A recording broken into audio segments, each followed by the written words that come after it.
Berlim, início do século XX, Olga Benário é uma jovem judia alemã, militante comunista, é perseguida pela polícia e foge para Moscou, onde recebe treinamento militar e é encarregada de acompanhar Luiz Carlos Prestes. Na viagem, enquanto planejam a intentona comunista contra o presidente Getúlio Vargas, os dois acabam apaixonando-se. Parceiros na vida e na política, Olga e Prestes terão de lutar pelo amor, pelo comunismo e principalmente pela sobrevivência.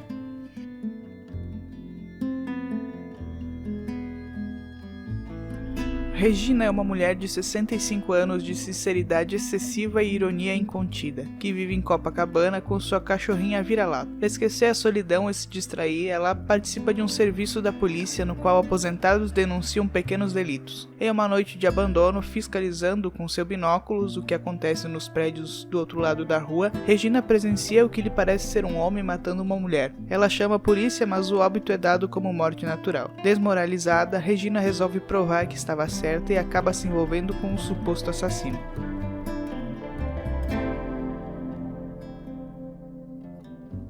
O jornalista Fernando e seu amigo César abraçam a luta armada contra a ditadura militar no final da década de 60. Os dois se alistam num grupo guerrilheiro de esquerda. Em uma das ações do grupo militante, César é ferido e capturado pelos militares. Fernando então planeja o sequestro do embaixador dos Estados Unidos no Brasil para negociar a liberdade de César e de outros companheiros presos. Rio de Janeiro, década de 40. Eurídice é uma jovem talentosa, mas bastante introvertida. Guida é sua irmã mais velha e o oposto de seu temperamento em relação ao convívio social. Ambas vivem em um rígido regime patriarcal, o que faz com que trilhem caminhos distintos. Guida decide fugir de casa com o namorado, enquanto Eurídice se esforça para se tornar uma musicista, ao mesmo tempo em que precisa lidar com as responsabilidades da vida adulta e um casamento sem amor com o Antenor.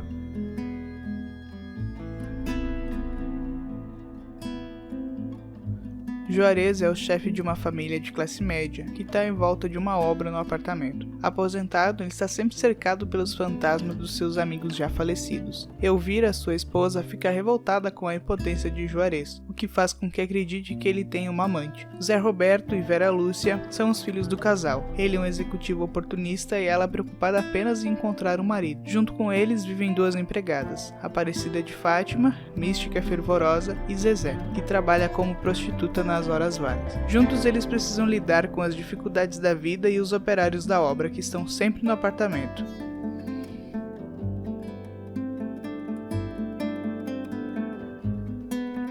Em Casa de Areia, o português Vasco leva sua esposa grávida Áurea e a mãe dela, Dona Maria, em busca de um sonho: viver em terras prósperas, recentemente compradas por ele. O sonho se transforma em pesadelo quando, após uma longa e cansativa viagem junto a uma caravana, o trio descobre que as terras estão em um lugar totalmente inóspito, rodeado de areia por todos os lados e sem nenhum indício de civilização por perto. Áurea quer retornar ao lugar de onde eles vieram, mas Vasco insiste em ficar e constrói uma casa de madeira para que lá eles possam viver.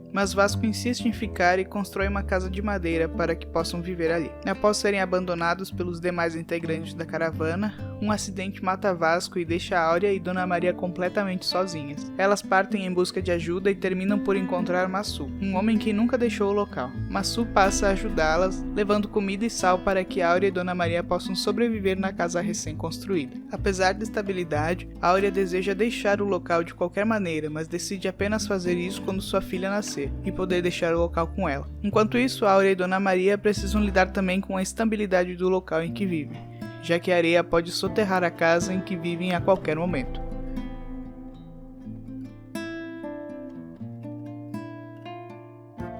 Macabea é uma imigrante nordestina que vive em São Paulo.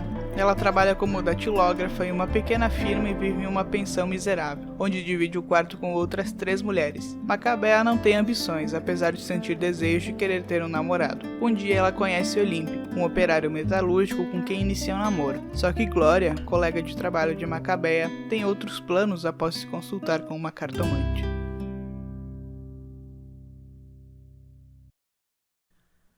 As aventuras dos nordestinos João Grilo, um sertanejo pobre e mentiroso, e Chicó, o mais covarde dos homens. Ambos lutam pelo pão de cada dia e atravessam por vários episódios enganando a todos do pequeno vilarejo de Taperoá, no sertão da Paraíba. A salvação da dupla acontece com a aparição de Nossa Senhora. O filme é uma adaptação da obra de Ariano Suassuna.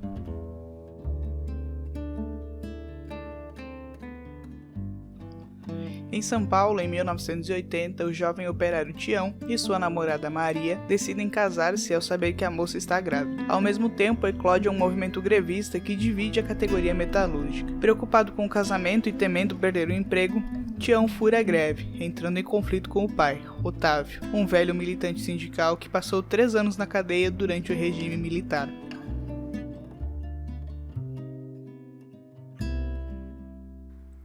Em Central do Brasil, Dora trabalha escrevendo cartas para analfabetos na Estação Central do Brasil, no centro da cidade do Rio de Janeiro. Ainda que a escrivã não envie todas as cartas que escreve, ela decide ajudar um menino, após sua mãe ser atropelada, a tentar encontrar o pai que nunca conheceu, no interior do Nordeste.